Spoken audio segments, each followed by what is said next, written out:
yung people na I trust with them. So, may mga kapatid po ako na very hands-on sa mga anak ko. Andyan din si mama. Madali lang man silang kausap, guys, yung mga kapatid ko. Basta may GCash number lang sila. Basta may pang GCash mo tayo sa kanila. May kapalit palang pera. No? Somehow, I try to understand, I make them understand slowly. And you know what is essential? Yung mga tao na naiiwan, nakasama ng mga anak ko, they also help them understand. Wala na nga yung nanay kasi kailangan maghanap buhay o kailangan mo na magpahinga. Ginagatungan pa ng mga masasamang idea. Kaya so iniwan kayo ng nanay ninyo na bakit siya lang nagsasaya, bakit siya lang napapahinga, paano naman kayo, di ba dapat nagpapasyal-pasyal din kayo, lagi na lang kayong iniiwan, lagi kayo, ganun yung finifeed ng mga jablo na utak, no, sa mga anak ko, young age. Imagine 5 pa lang siya nun, marunong na siyang manumbat. Sabihin ba naman sa akin ng anak ko, ikaw lang ang gumagala, ikaw lang ang umaalis, akala mo ikaw lang ang pagod, ganun ang sinasabi sa akin ni Calby.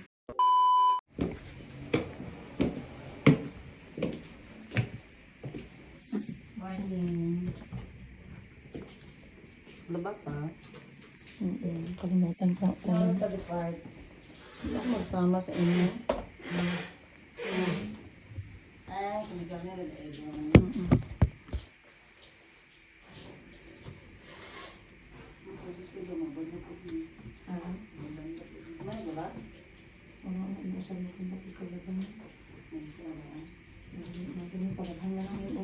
handwash kay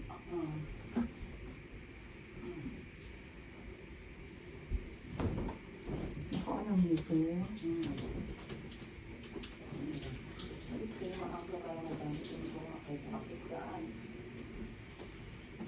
tingnan ko din mag-edit naman ko. Alright, ngayong bundag last day in Japan, Tokyo. Hindi ako magsama sa inyo ha, kaya may sarili akong lakad. Huwag kayo magtanong. Kayo magtanong. May meet up siya. Halata naman kayo masyado, ma-issue na naman ako nito ba. Crunchy, go ayun ni Oy. Oh, Joji, ano yan? Last viewing na yan? Last glance, last glance. Last glance daw. Last glance sa maleta na mukhang body bag. Uy, in fairness, kasya ka dyan. Ikaw ang kasya. Kami hindi kami kasya dyan. Bukan ko kanina sis. Kasya. Ulo ko dito pa oh. Kasyong. Tulang pa ng push. Sino mo naman kasi sa inyo nagsabi na bumili kayo ng bag na Alam mo kasi ang design pang body bag? Alam mo kasi sis, ito malambot masyado yung ano niya. Yung may ka-make up ka ba? Tapos eto yung gilagay mo sa bag. Patay man siguro ako dito. Pero ang galing. Gilak pa In fairness ha. Hindi to sponsor so hindi ko sabihin yung brand. Klaro masyado. Up. Pero kung alam niya to, kung kilala niya to. Up. Aalis silang lahat ngayon guys. Iba ang lakad ko ngayon kasi alam nyo na. Kailangan natin ng mga last minute na pagkikita. Ay, last minute na pagkikita. Ay, may ginagawa pala ako guys. Wait lang. Guys, last minute na nagbago yung isip ko. Sila na lang yung aalis. Sila na lang yung uuwi ng Pilipinas. Padala niyo ako ng allowance dito sa Japan. Kasi mahirap yung first 3 months habang naghahanap ng trabaho. Andiyan na ba yung sasakyan niyo papuntang airport? Outfit of the day, check. Ngayon lang tayo makapag-outfit of the day kaya ngayon lang ako nagka-time. Ang cute ng ganyang skirt. Kaya pala hindi ka nakabili ng sustento para sa mga anak ko. Giuna mo pala yung mga Shein at Shopee mo. Sino ka? Sino ka? Wala kang karapatan gumastos ng pera mo. Kayong si Mayumi, nag-aantay. Itago mo na lang yung mga damit. Ay, cute na ito. Where is that from? You bought it? Yeah, yesterday. Originality? Yeah, yesterday ganun. Yak, feeling mayaman ka talaga, sis. Hindi ka na nahiya sa kapatid mo na may credit card. Sabi niya man, ano sa'yo? Ako, hindi niya talaga ako ginatanong ng ganyan. Kasi ang tagal niya natapos. Hindi, never. Kahit na hindi pa ako natapos. Never niya ako gitanong, ano sa'yo? Tapos na. Hindi ako. Tapos si Georgie, pag si Georgie tsaka si Boss Jun, ano sa'yo, Jean? Kuha ka na isa. Ako, wala talaga, oy. Wala talaga akong lakas. Kasi nga, na-full bag kami ngayon. Yun. Yun pala yun. Grabe mga outfitan ni Boss G, no? To the left. To the right. To the left. Nakita ko na yan. Suot mo sa Mount Apo. Mag-outfit check muna ako. Ang galing mo doon. Hi guys! Grabe, kahapon nasa Japan na ngayon. Nasa Mongolia ka na. I'm going to Mongolia. See you, Kazakhstan. Mongolia, Kazakhstan. Magkaiba Ay, yun. iba di ay. Wala. Bahala na mo guys kung asa dito basta hulaan nyo. Ay, nako. Sana magmura na ang diesel para magmahal na naman yung magmura ang ticket. Ihi mo na. Okay. Wala na. Lahat na ano ngayon, naka-rubber shoes ngayon dahil sila ay maglakad-lakad. Ihatid ko kayo kasi last day ko na kayo makikita. Simbaku. I have to do a lot of things, guys. Kailangan ko maglinis. Mahirap ang buhay ng OFW. Iniwan nyo yung Airbnb ko na makalat. Master ni kuya mo ga. Ayong buntag, everyone. Good morning. Yan, kay Princess Higa, gipilit mo mag-isa, kaya buhayin mo ang sarili mo. Wala ang kapatid mo. Guys, breakfast tayo. Time check natin, alas 9. Ay, alas 10 na pala ng umaga. Ito talagang buhay sa abroad. Pag mag-isa lang, guys, malungkot. Imaginein nyo na. So, pakita ko lang sa inyo ang aking very local Japanese na breakfast. Lahat to, binili ko lang sa labas. Pero sobrang excited na akong kumain. Medyo gutom na din ako. Kasi maraming inutos yung mga kapatid ko. So, para makasimula na tayong gumawa, we have to eat our breakfast. So, eto yung kakainin natin. Meron tayo ditong okra. First time ko nakakita, by the way, ng okra na parang tawag nito. Nasa ref siya. Ang galing nila gumawa. Tingnan nyo guys, ganda ng kulay. Bakit pag kami naloob sa bahay, nagiging brown yung green? Tapos, meron tayong boiled egg. Etong boiled egg naman, parang nakababad siya sa parang soy sauce, patis, parang gano'n na version. Masarap din yan. And then, for my main breakfast or brunch, ito. And, meron din tayong binili na strawberry. Ito guys, yan yung gano'n kalaki. 500 yen or 150 pesos approximately. Kasi mapagalitan na naman ako ng mga haters at bashers dyan. Mambobo ka talaga. Mali yung exchange rate mo. Grabe naman kayo sa akin. Kalmahan nyo naman. Eto naman guys, 200 yen lang yan. Diba? Parang nasa 80 pesos itong dalawa. 80 or 70. Then eto naman, nasa 200 yen lang din yan. 70 pesos. And etong pinaka-main na pagkain natin, it's only 500 yen, 150 pesos. Lahat na to. So, meron tayo dito. Hindi ko alam anong isda to, nakalimutan ko. Pero isda yung pinili ko kasi grabe na sa karne guys. Lang sa araw-araw. So, kain tayo. Itadakimasu.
A few more.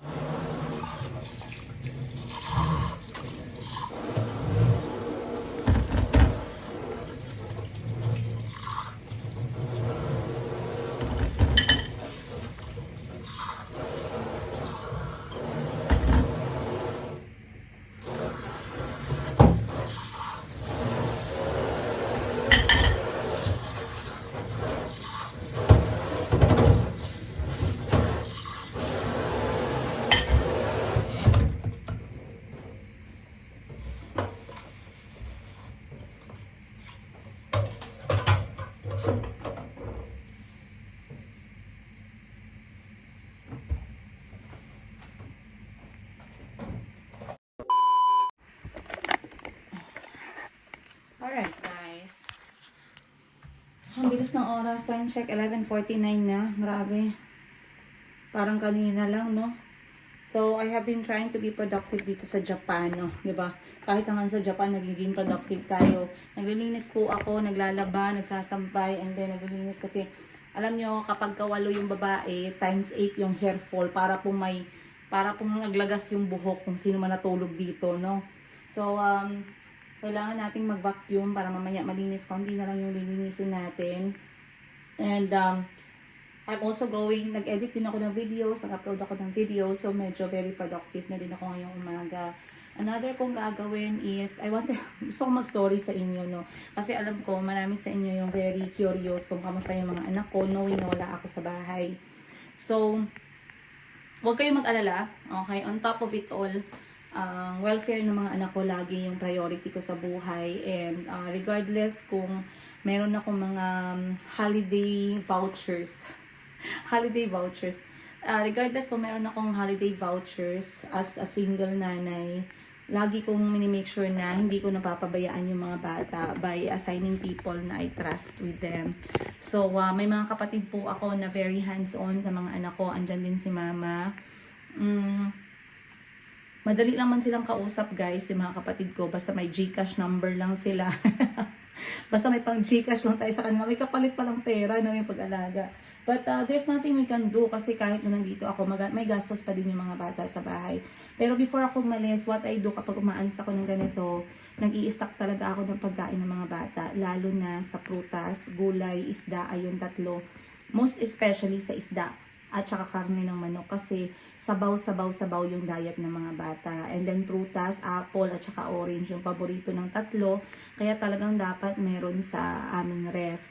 Ngayon, 3 days ako nawala, 4 days ako nawala. Okay, nakakausap ko yung mga anak ko, masaya sila. Sabi ko sa kanila, sabi nila, mama, kailan matatapos yung trabaho mo? Sino kasama mo? So, na-briefing ko na sila na yung mga kasama ko nga ay mga kapatid ko. And we are just doing something together. Pero babalikan ako. Naintindihan naman ni Calby. Hindi naman siya galit kasi alam niya na yung kasama ko si Mami Shinshin. In short, mas malaki po yung tiwala niya kay Mami Shinshin niya kaysa sa akin na nanay. Para sa isip ni Calby ay okay, goods to. Mapagkakatiwalaan ko yung ano ko na yan, tita ko na yan. Nasa mabuting kamay yung nanay namin. Hindi siya mag-igat-egat. Ganun siguro ang thinking, no? But there's no bad feelings between sa pag-alis ko at sa mga anak ko. Somehow I try to understand, I make them understand slowly. And you know what is essential? Yung mga tao na naiiwan na kasama ng mga anak ko, they also help them understand. Hindi sila yung jablo strategy na wala na nga yung nanay kasi kailangan maghanap buhay o kailangan mo na magpahinga. Ginagatungan pa ng mga masasamang idea. Kaya so iniwan kayo ng nanay ninyo na bakit siya lang yung nagsasaya, bakit siya lang yung napapahinga, paano naman kayo, di ba dapat nagpapasyal-pasyal din kayo, lagi na lang kayong iniiwan, lagi kayo, ganun yung finifeed ng mga jablo na utak, no, sa mga anak ko. So since hindi ganun ang mga nagbabantay sa anak ko ngayon, very light, very peaceful, very happy yung kanilang puso, and I see them very supportive of me. At talagang positive yung aura nila. Dati talaga guys, pag umaalis ako, alam mo yung puro sumbat ang naririnig ko kay Calby at a young age. Imagine 5 pa lang siya nun, marunong na siyang manumbat. Sabihin ba naman sa akin ng anak ko, ikaw lang ang gumagala, ikaw lang ang umaalis, akala mo ikaw lang ang pagod, ganun ang sinasabi sa akin ni Calby. Akala mo ikaw lang karapatan magsaya, paano naman kami, gusto din namin magsaya. Hindi ako makapaniwala na ganun yung mga lumalabas sa bunganga ng anak ko. Dati sa kamay ng mga jablo, no, dahan-dahan. Pero, like I said, slowly nagmo-move on, slowly nag-heal ang lahat. But recently, nagkaroon kami ng conflict kasi nga, si Calby ay mag-move to the grade 1 at siya po ang naatasan na magsabi ng welcome speech para sa kanilang moving to grade 1 na celebration. Ngayon, at first, very hesitant ako kasi nga Tagalog, isang buong A4 na Tagalog. Pero sabi naman ng teacher at ng kapatid ko, pagtutulungan nilang practicein muna habang wala ako. So ngayon, sabi ko, naalala ko guys, may sinabi pala ako kay Calby. So nung ika-4th day, nag-message sa akin yung teacher ni Calby. Alam niyo ano sabi? Mami, kailangan ko ng tulong mo. Gumanon. Si Calby po ayaw makinig sa akin. Guys, talagang alam niyo yung feeling ko na, bakit ayaw makinig sa guro? Bakit nagre-rebelde? Ganun ang iniisip ko, no? Mami, si Calby ayaw po makinig sa akin. Ilang beses ko kayo nausap. Tulungan nyo naman po ako. Ganun na. Alam nyo ba kung anong problema, guys? Ang problema po ay okay na sana lahat. Marunong na siya magbasa. Marunong na siya paano sabihin, mag-perform, ganito, ganyan. Pero nung tinawag siya sa stage para mag-practice sa stage, yung sasabihin niya, ayaw umakyat sa stage ni Calby. Nag-refuse siya kay teacher niya in a good way naman, in a polite way. At sinabi niya yung rason sa teacher kung bakit ayaw niyang umakyat. Alam niyo kung bakit? Dahil sabi ni Calby, ang sabi ni Mami, I'm going to be there when he's going up the stage to watch him get his, moving on. Tawag mo dyan, yung kanyang certificate at mag-perform sa taas ng stage. And dahil wala pa yung nanay niya, wala pa si Princess Higa, hindi talaga siya aakyat ng stage dahil dapat nandyan ako. So, yun ang sagot niya sa teacher. So, sabi ng teacher sa akin, nagkataon yung teacher ni Calby, guys, ay kabatch ko po sa Mindanao State University. Big shout out kay Teacher Migrate. Maraming salamat sa pagmamahal mo sa lahat ng mga bata, sa maayos na paggabay mo sa kanila.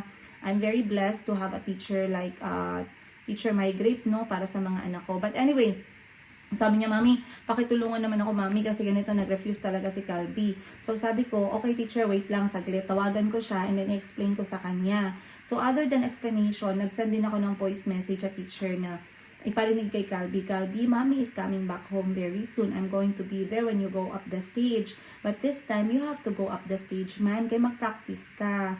Teacher wants to check kung marunong ka na. Hindi pa man yan final performance mo. Sa final performance mo, nandyan man si Mama. Manood ako sa'yo. Doon niya naintindihan. Nung in-explain ko sa kanya, okay, ma'am. Alam nyo guys, the next day mismo, pinaakyat siya ng stage. Umakyat si Calby ng walang pag-aalinlangan. Kasi my children believe my words. My children listen to me as their mother and as someone who gives them peace. And alhamdulillah, regardless kung gaano ako kastrikta na nanay, marami akong pagkukulang, my children really loves me, respects me, hopes, they crave for my love. They crave for my presence around them. And other than that, tinawagan ko din si Calby gamit ng cellphone ng kapatid ko at kinausap ko siya ng video call. Sabi ko, anak, di ba sabi ni Mama, practice lang yan muna. Akyat ka muna sa stage para lang ma-check nila. Hindi pa man yan siya final. Sabi ko sa kanya, hindi pa man yan final, anak. Ang final man sa 5 days pa. And I'm going to be there. Mag-dress si Mama ng nice na dress for your for your moving up ceremony. And then doon niya naintindihan. Ngayon, syempre, pag may ganun na mga record si Calby, hindi nagpapatalo si Chico ninyo, guys. Pagkausap ko kay Calby, tumakbo din si Chico sa video call. Then sabi niya sa akin, Ma, nagsayaw din ako ng maayos kasi nagkembot-kembot din daw siya, sayaw-sayaw din daw siya sa kamay niya. And pinakita sa akin ang video naman na si Chico ay talagang sumasayaw, kumakanta para sa moving up ceremony niya. Nakaka-proud talaga itong mga anak ko na to, guys. Imagine, kids can be different, maraming pwedeng maging ugali yung bata. Merong iba very timid, merong iba mahiyain, merong iba na isang lang, dapat lahat nanay, ganito, ganyan. Merong iba, kaya ako hindi ko pinapagrow yung hiya sa mga anak ko. They can be outgoing but in a nice way. Hindi naman yung outgoing na sobra na makapalang mukha. No, na parang ako, parang ganun. And what I'm trying to say is, I like my kids when they can really express themselves. I really, alam niyo yun, ini-encourage ko. That's the word. I encourage my kids to be outspoken, be outgoing, be who they are, their characteristic. And that's how I really learn what the characteristic of each of them. is, you know. Si Kahil, he's sporty, he's funny, he can joke around, he can be the clown of the group, ganun si Kahil. But he's very clingy, he's very sweet to me, he wants to be a big brother to everyone, but sometimes he can be very strict, maybe because stricto din ako as nanay. Si Calby naman, he's very inquisitive, he's very observant, he loves arts, he colors, he loves to sing, he loves his sister extremely so much. Ayan, si Mayumi, mahal na mahal niya. And he fights a lot with Chico, but when you separate them for a day, they crave for each other and they miss each other very much. He's just dangerous to be with. Delikado si Calby kasama kasi si Calby talagang mapagmatsyag. Si Calby nag-o-observe. Someone might think that he's just 6, he doesn't understand or he doesn't listen. Actually, he listens a lot. And even if he's doing something, kahit nagko-color yan, nagbabasa yan or whatever, he's actually knowing what's happening around him. Kaya siya delikado. Okay? And I've seen that, how dangerous he can be since he was 3 years old. So I know that. When it comes to Chico naman, Chico is like, he's goofy. Kung sa ano pa, para siyang, sa Tom and Jerry, para siyang si Jerry. Ganon. Okay? Para siyang si Jerry. He's very cute. He's smart on his own way. He's very cheeky. He can make you laugh and smile kahit gaano ka pa kagalit. He can be, alam niyo yung parang sa kanya kikiligin yung mga babae. Yung parang, I want Chico, pero si Chico ayaw sa inyo kasi si Mami yung gusto ni Chico. Parang ganon. He's very close to me. He loves to be with me all the time. I'm sure he can be a he can be a heartbreaker pagdating ng araw. He has a certain charm and charisma. If you guys can see that, he's extremely cute in his own unique way. He can be, siya yung batang Quiapo, yung astigin, yung taga-kanto, yung feeling mo magsusuntukan, no? I-apply ko sa paaralan ni Manny Pacquiao, parang ganun, taekwondo. Pero pagdating sa bahay, he is the sweetest. He is, under yan siya kay Mayumi. Okay? Takot yan sa kapatid nilang babae, kahit na napakatigasin. Ngayon naman, sino to? Si Mayumi naman, she is a girl. Yes, she's a princess. She can be very, alam niyo yun, maarte. Disgusting. Gumaganon yan. Pag ikikiss mo si Mayumi, na-enjoy niya yun, love na niya yun, nakikita mo na gusto niya yun. Pero pagkatapos niya mag-smile, mag-change yung face niya, nasasabi niya, disgusting, gaganon. Pero wala na, masaya na siya, binawi niya ba. She can also be very stubborn. She wants to do what she wants to do, but of course, if it's not good, we have to discipline her immediately. Pero like I said, I don't want my kids to grow up na parang ako, yung matiisin, ayoko. If it's wrong, ganon. If you don't like someone, so be it, ganon. I don't push my kids to like people. If you don't like him or her, that's okay. You have your own reason why. Maybe you feel something that you're not comfortable, it's fine. If it's going to change over time, then that's good. If it's not gonna change, then who am I to push you or force you to like someone? Especially for people na hindi naman talaga nandyan para sa mga anak ko. Mayumi is a princess to the brothers. She's the youngest, she's the only girl, but takot sa kanya yung mga kapatid niya at a young age of 2. Maraming instances na kapag may mga laruan yung mga kapatid niya and feeling ko hindi magugustuhan ni Mayumi, parang nagustuhan niya pala. Gigising ng maaga si Mayumi, kukunin yung laruan. Pag kukunin ng kuya niya, tatakbo yan, tas itataas niya yung laruan na feeling mo ang tangkad-tangkad niya. Nandito lang siya kay Chico. Isang ganun lang ni Chico makukuha niya, pero hindi. She's a fighter. She's Mayumi in her own way. Mayumi, do not get fooled with her name. I named her Mayumi because I wanted her to be that Filipina, overpowering yung ng Pinoy na dugo sa kanya. Pagdating sa pangalan niya, but her character with Filipina and African mixed together in one. Very very complicated. So, like I said, I love my children, leaving them for a short period of time or for some time to gain myself back or to at least to live as Princess Higa, not as nanay, not as may-ari na maliit na negosyo, hindi ganyan, not as someone na nagbabayad ng bills araw-araw. I just want to live for myself. That's all. These are the dreams I wanted to do. Ito yung mga bagay na gusto kong gawin sa buhay ko. Matagal na. 9 years old pa lang ako, pangarap ko na to. And to make them happen, I feel like I have a reason. I still have a big reason to keep on pushing. Kasi, ang sarap sa feeling. Kaya kayo kung nanay kayo, I know sometimes it's overwhelming to have that responsibility, no, as nanay. Pero try to live. Try to appreciate yourself. Give what you want to yourself. Make yourself, you do things that you can make yourself happy. That's my point, okay? Not other people happy, not your kids happy, not your parents happy, not your sisters happy, not anyone but you. Do yourself a favor. Do something for yourself that you really wanted to do for a long time. I don't care how long. If you wanted to do that for yourself, do it. Okay? Do it. Do everything you can to do that. Kasi in the end, buhay ka pa. In the end, andyan ka pa. You still have a reason to live. You still have a reason bakit ka pa humihinga. Nakakapagod, guys. It's very tiring. It's very exhausting to live for other people, to live because you're a mother. That's true. I cannot shake that kasi responsibilidad ko na yan. It's already there. My kids are already there. And that's right, I'm living for them. And it's very easy na makalimutan yung sarili natin kasi nga may bills akong babayaran, paaralan, insurance, pagkain, grocery, kuryente, internet, gasolina, sasakyan. Lahat-lahat ako yung nag-iisip paano kami mag-survive araw-araw. Sa tingin nyo ba, it's very easy for me to think for myself? No, it's not.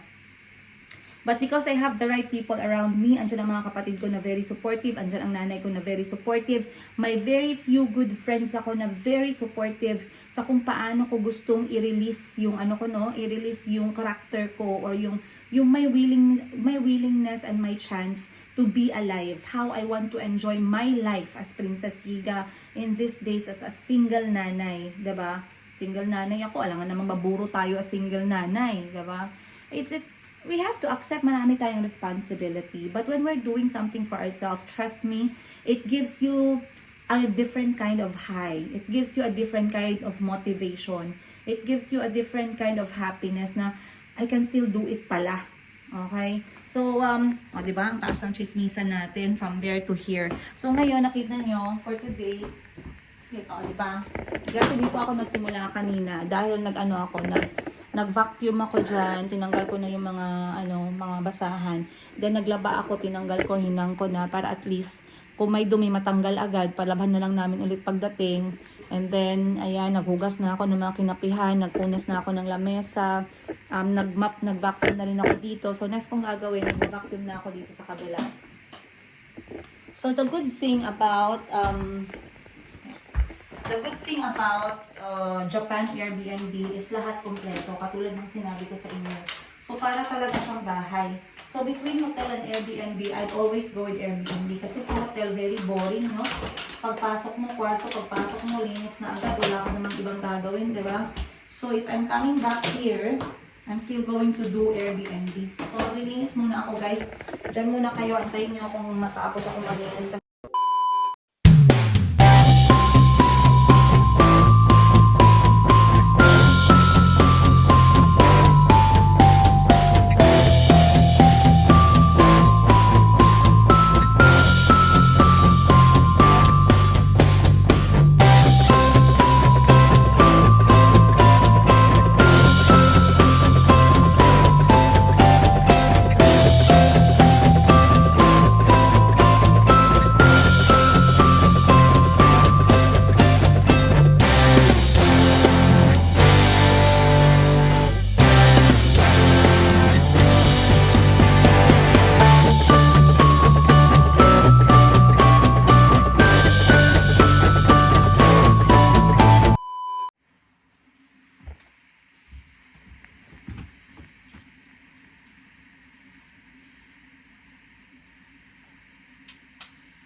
Dahil naiwan ako dito ng mga kapatid ko, I will take this time para maglakad alone. I appreciate this time, by the way. A lot of people doesn't know that about me. Hala, ang ganda! Wow! Wow! Cherry blossom, pero ano pa lang siya, magbo-bloom. Wow. Yan. So wala pa sila Madam 10 Gifts dahil ngayon ay talagang sila ay nag-enjoy mag-shopping. At ako naman, naging productive na, nakapaglinis na ako, tapos na yung buhay OFW ko. So pwede na tayo maglakad. But dito sa dinaanan ko guys, meron akong napansin na puno. Pero ayoko maging creepy kasi baka mamaya para tayong creepy dito. Nakatayo sa labas ng paaralan, no? But I just wanted to appreciate etong gate. Wow, ang ganda. I-zoom in natin. Tignan nyo guys, parang plastic. Parang plastic. Parang plastic na mga orange. Dito sa kanila, normal lang yan, no? Wow. So, anyway, what's my target? Inutusan ako ng mga kapatid ko nung pumunta ng pharmacy para mag-check ng gusto nilang ipabili. So, yun yung una nating gagawin. But, papunta doon or papunta dito? Sige, dito na lang.